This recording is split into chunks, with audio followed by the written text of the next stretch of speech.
عزیز طلباء و طالبات، کسی بھی ملت اور تہذیب کے لیے اس سے بڑھ کر پیتھیٹک سچویشن نہیں ہو سکتی ہے کہ وہ کسی دوسری تہذیب اور کسی دوسری ملت کی فالوئنگ میں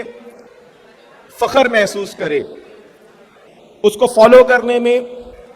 خوئے غلامی کرنے میں اس کو لطف آنے لگے۔ اس سے زیادہ پیتھیٹک سچویشن کسی بھی ملت کے لیے نہیں ہو سکتی ہے۔ اور یہ جو مروبیت ہے، یہ جو مغلوبیت ہے، اس کی بنیاد یہ ہوتی ہے کہ آپ ذہنی طور پر اور فکری طور پر پسماندگی کا شکار ہو جاتے ہیں۔ اور وہ ملتیں، وہ تہذیبیں کہ جو اپنا تعلق علم و تحقیق سے توڑ دیتی ہیں، وہ یقینی طور پر اس مغلوبیت کا اور اس مروبیت کا شکار ہو جاتی ہیں۔ سینہ افلاک سے اٹھتی ہے آہ سوزناک، مرد حق ہوتا ہے جب مروب سلطان و امیر۔ یہاں تو مرد حق کی بات ہے، لیکن میں یہ سمجھتا ہوں کہ جب یہ ملت اسلامیہ مروب ہوتی ہے تو سینہ افلاک سے اٹھتی ہے آہ سوزناک، یعنی وہ آسمان کہ جو اس ملت کی ترقی اور اس کے اوج ثریا پر مقیم ہونے کا شاہد ہے، وہ آسمان آج اس ملت کی بے بسی پر اور کمتری پر آنسو بہا رہا ہے۔ لیکن ہم یہ دیکھتے ہیں کہ ایسے میں ملت اسلامیہ کے یہ نوجوان، پاکستان کے یہ نوجوان کہ جو اپنی ذات سے آگے بڑھ کر اپنی ملت کے لیے، اپنی تہذیب کے لیے اور اپنی قوم کے لیے سوچتے ہیں، یہ ہمارے سروں کا تاج ہے، یہ ہمارے روشن مستقبل کی ضمانت ہے۔ اور اسلامی جمعیت طلبہ کے یہ کارکنان خراج تحسین کے مستحق کیوں نہ ہوں کہ انہوں نے آپ کو بھی وہ امید دلائی ہے،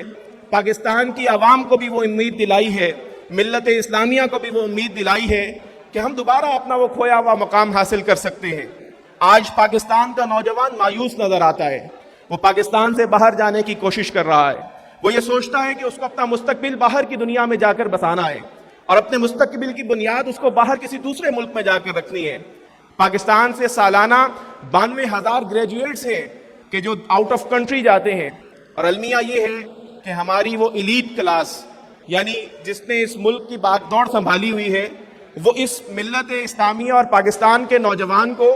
برین ڈرین کا شکار ہونے کی بجائے اس کو ریمیٹنسز کی صورت میں دیکھتی ہے۔ اس کی یہ خواہش ہے کہ یہ نوجوان باہر جائے، وہاں اپنا مستقبل سنوارے اور ریمیٹنسز کی صورت میں پاکستان کو ڈالرز بھیجے، پاکستان کو بیرونی کرنسی آئے اور اس کے نتیجے میں اب اپنی معیشت کو آگے بڑھائیں۔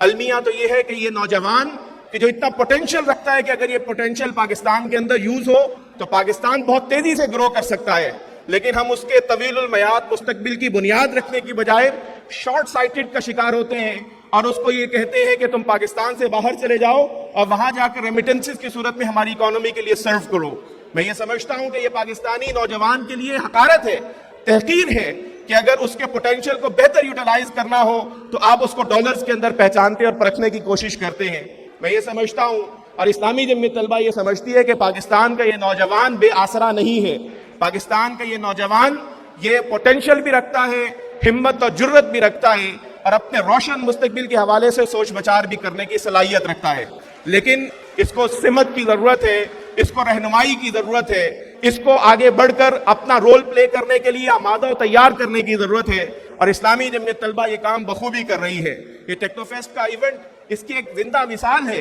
کہ کس طرح ہم اسلامی جمعیت طلبہ کے پلیٹ فارم سے اس طرح کے ایونٹس کا انعقاد کرتے ہوئے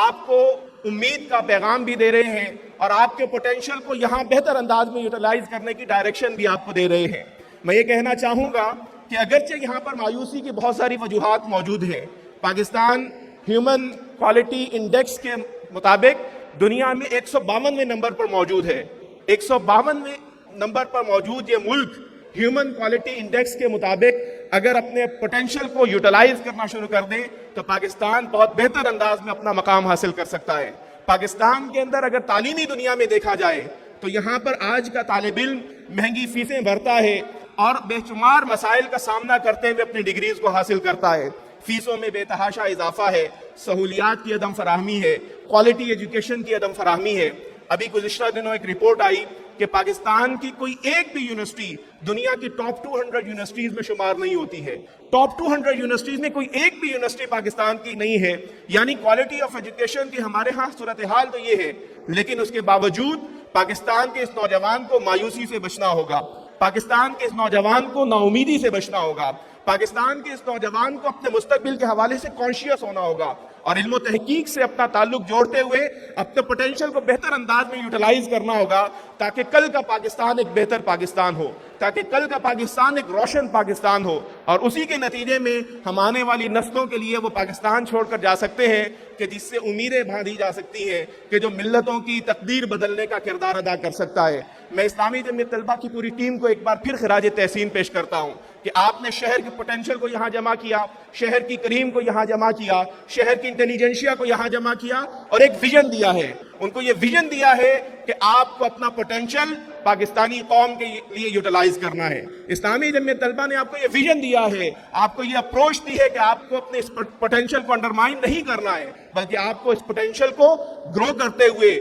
ڈیولپ کرتے ہوئے، آگے بڑھاتے ہوئے اس ملت کے لیے یوٹیلائز کرنا ہے کہ اسی کے نتیجے میں ایک بہتر پاکستان کی بنیادیں ہم رکھ سکیں گے۔ مایوس ہونے کی بجائے آپ کو اپنا کردار ادا کرنا ہوگا۔ شکوے ظلمت شب سے تو کہیں بہتر تھا، اپنے حصے کی کوئی شمع جلاتے جاتے۔ اسلامی جمعیت طلبہ نے اپنے حصے کی شمع جلائی ہے، اب بال آپ کے کورٹ میں ہے، آپ کو اپنے حصے کی شمع جلانی ہے۔ اب آپ کو آگے بڑھنا ہے اور اپنی ملت کے لیے، اس مملکت کے لیے، پاکستانی قوم کے لیے اپنا رول پلے کرنا ہوگا۔ اور میں یہ بات کہتا چلوں کہ علم و تحقیق سے جڑے بغیر یہ کام ممکن نہیں ہے، اور کریکٹر کو بہتر کیے بغیر، اس کو ساؤنڈ کیے بغیر یہ کام ممکن نہیں ہے۔ اگر آپ کریکٹر لیس ہیں، اس کے باوجود آپ علم و تحقیق سے جڑ رہے ہیں، تب بھی آپ نان پروڈکٹیو ہیں۔ لیکن اگر آپ علم و تحقیق سے نہیں جڑتے ہیں اور اپنے پوٹینشیل کو ضائع کرتے ہیں، تب بھی آپ اس قوم کے لیے کسی فائدے کا ذریعہ نہیں بن سکتے ہیں۔ لہٰذا علم و تحقیق سے، ریسرچ سے اپنے تعلق کو جوڑیے، اپنے کریکٹر کو بہتر بنائیے اور پاکستان کے لیے اپنے پوٹینشیل کو یوٹیلائز کیجیے۔ انشاءاللہ آپ پاکستان کے روشن مستقبل کی ضمانت بنیں گے۔ میں آپ سب کو مبارکباد پیش کرتا ہوں۔ بہت شکریہ۔ السلام علیکم ورحمۃ اللہ وبرکاتہ۔